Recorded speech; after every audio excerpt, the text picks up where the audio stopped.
Hello friends, welcome to my channel joint mathematics by Kapoor. आज की इस वीडियो में सीखेंगे चक्रवृद्धि ब्याज कैसे निकालते हैं, है ना।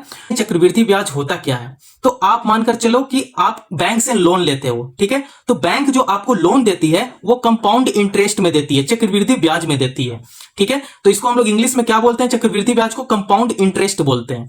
ज्यादा इंपॉर्टेंट टॉपिक बन जाता है कॉम्पिटेटिव एग्जाम के लिए, ठीक है। तो आप इस वीडियो को पूरा से पूरा देखो, है ना। एकदम जीरो से बताएंगे, बेसिक से बताएंगे चक्रवृद्धि ब्याज के बारे में। तो चलिए वीडियो शुरू करते हैं। चक्रवृद्धि ब्याज, इसमें क्या होता है कि अगले वर्ष मूलधन प्लस ब्याज दोनों पर लगता है, यानी ब्याज पर भी ब्याज मिलता है ना। तभी तो फायदा है लोगों को। आप अगर कंपाउंड इंटरेस्ट में किसी को अगर पैसा दोगे तो आपको फायदा इससे मिलेगा, चक्रवृद्धि ब्याज से फायदा मिलेगा आपको, ठीक है। तो चलिए इसका बारे में तो हम लोग समझ गए होता क्या है। पहले इसका बारे में हम लोग फॉर्मूला जानते हैं। यहां पे लिखेंगे फॉर्मूला। अब हम लोग एकदम बेसिक सा समझेंगे। चलिए हम लोग ए होता क्या है, इसको हम लोग बोलते हैं कुल राशि, ठीक है। यहां पे लिख देते हैं कुल राशि। इसको क्या बोलते हैं? Total amount. क्या इंग्लिश में बोलेंगे? टोटल अमाउंट भी बोलते हैं, ठीक है। अब चलिए कुल राशि हो गया। अब इसके बाद आता है पी मतलब क्या होता है? मूलधन। पी मतलब क्या होता है? मूलधन। इसको हम लोग क्या बोलते हैं इंग्लिश में? प्रिंसिपल, ठीक है। क्या बोलते हैं? प्रिंसिपल। अब आता है आर का बारी।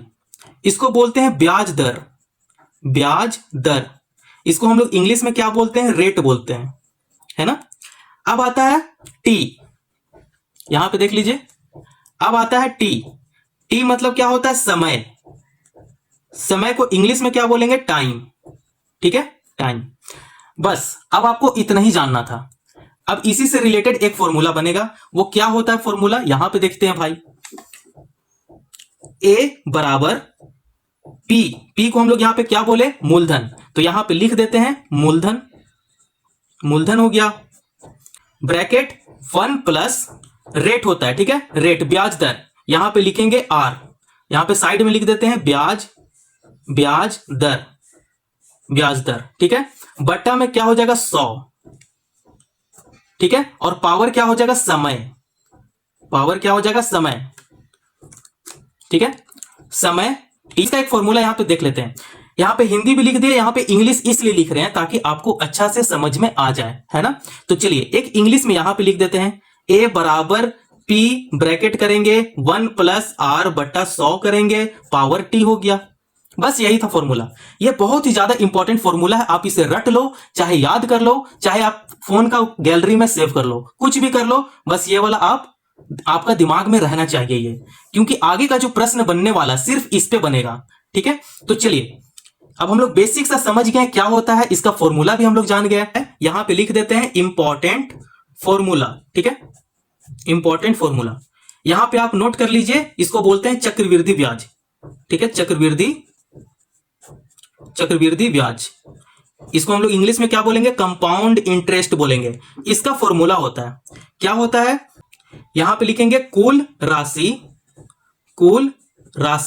माइनस मूलधन। ये होता है इसका फॉर्मूला।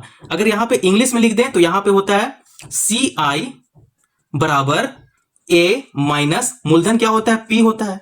यही फॉर्मूला हो गया, है ना, कंपाउंड इंटरेस्ट का। अब आप इसे कॉपी में साइड में नोट करते जाओ, ठीक है। तो चलिए प्रश्न नंबर 1 क्या है?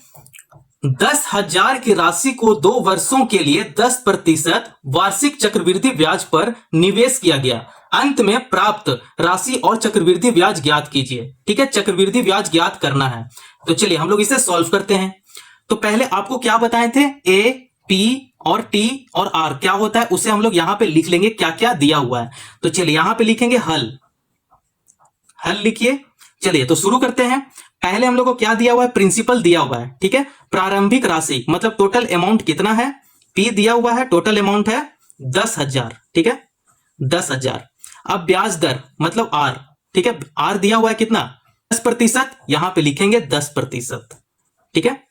अब क्या दिया हुआ है? समय भी दिया हुआ है भाई, है ना। समय कितना का है? 2 वर्ष का है, तो यहां पे लिखेंगे 2 वर्ष। तो चलिए अब यहां पे फॉर्मूला लगाएंगे। हम लोगों को क्या पता है? प्रिंसिपल पता है, रेट पता है और टाइम पता है। तो यहां पे एक फॉर्मूला लगाएंगे। जब ये तीनों पता होता है तो ये फॉर्मूला आप लगाया करो, ठीक है। ए बराबर P 1 प्लस R बटा 100 पावर क्या हो जाएगा, T हो जाएगा। अब यही फॉर्मूला में आपको पुट करना है। जब भी आपको प्रिंसिपल मिल जाए, रेट मिल जाए देखने को और टाइम मिल जाए देखने को, आप ये फॉर्मूला कॉपी में लिख लेना। तो चलिए इसी फॉर्मूला पे इसको पुट करते हैं।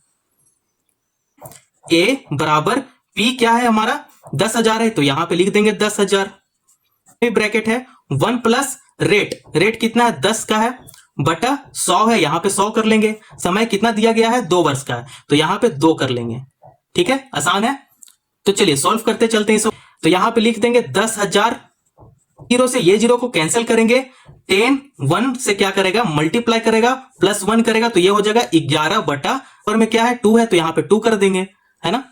तो चलिए इससे आगे सॉल्व करते चलते हैं। यहां पे लिखेंगे 10,000 गुना 11 बटा 10 को 2 बार लिख दें क्या, तो चलिए लिख देते हैं 11 बटा 10 गुना 11 बटा 10, है ना। तो ये 2 जीरो से ये 2 जीरो कैंसिल हो जाएगा, बचेगा क्या, यहां पे लिख देते हैं, बचा यहां पे 100 गुना 11 बच गया, है ना। तो आप इसको क्या कीजिए, सीधा मल्टीप्लाई कर दीजिए। 100 गुना 11 का स्क्वायर सीधा कर दीजिए आप, 121 होता है। तो इसका क्या निकल कर आएगा, 12,100 आएगा, है ना। देखिए यूज किए, ये फॉर्मूला यूज कर हम लोग क्या निकाले, 12,100 इसका आंसर निकाल लिया। अब यहां पे क्या पूछा है, यहां पे पूछा है चक्रवृद्धि ब्याज, इसे निकालना है। तो इसका फॉर्मूला लगाएंगे और सीधा आंसर आएगा। देखो यहां पे चक्रवृद्धि ब्याज हम लोग को निकालना है, यहां पे लिख देते हैं चक्रवृद्धि ब्याज, चक्रवृद्धि ब्याज। ठीक है, इसका फॉर्मूला क्या होता है, CI बराबर A माइनस P। ठीक है, तो इसी फॉर्मूला पे हम लोग पुट करते हैं सीधा भाई। ए क्या निकल कर आया, 12,100 आया, माइनस P क्या हो गया 1000। अब आप क्या कीजिए, इसे माइनस कर दीजिए, माइनस करने पे कितना आ रहा है, 2100 आ रहा है ना। तो यहां पे रुपीज लिख दीजिए, रुपीज 2100 आया, मतलब चक्रवृद्धि ब्याज कितना निकल कर आया 2100। यहां पे लिख देंगे चक्रवृद्धि ब्याज 2100 आया। ठीक है, 2100 आया। तो यहां पे एक छोटा सा पॉइंट में आप लिख दीजिए साइड में, प्राप्त राशि कितना था। तो आप बताओगे बच्चा, प्राप्त राशि निकलकर जो आया था वो होगा 12,100। ठीक है, प्राप्त राशि ए निकलकर कितना आया था 12,100। चक्रवृद्धि ब्याज कितना आया, 2100 आया, 2100, और यही हमारा आंसर है। बस इतना ही करना था आपको। तो प्रश्न नंबर एक बार 1 को फिर से दिखा देते हैं क्या किए भाई इसमें। ठीक है, अब आप यहां पे देख लो क्या क्या दिया हुआ है, प्रिंसिपल दिया हुआ है, रेट दिया हुआ है और टाइम दिया हुआ है। फॉर्मूला को हम लोग यूज करेंगे और सीधा आंसर निकाल लेंगे। अब ये निकालने के बाद चक्रवृद्धि ब्याज का फॉर्मूला लगाएंगे और पुट करेंगे। ए क्या निकला है हमारा 12,100 और P क्या है, टोटल अमाउंट कितना दिया गया है 10,000, उसको लिख देंगे यहां पे, माइनस कर देंगे तो 2100 आंसर आ जाएगा, है ना। बस यही हमारा आंसर, आप यहां तक भी छोड़ सकते हो।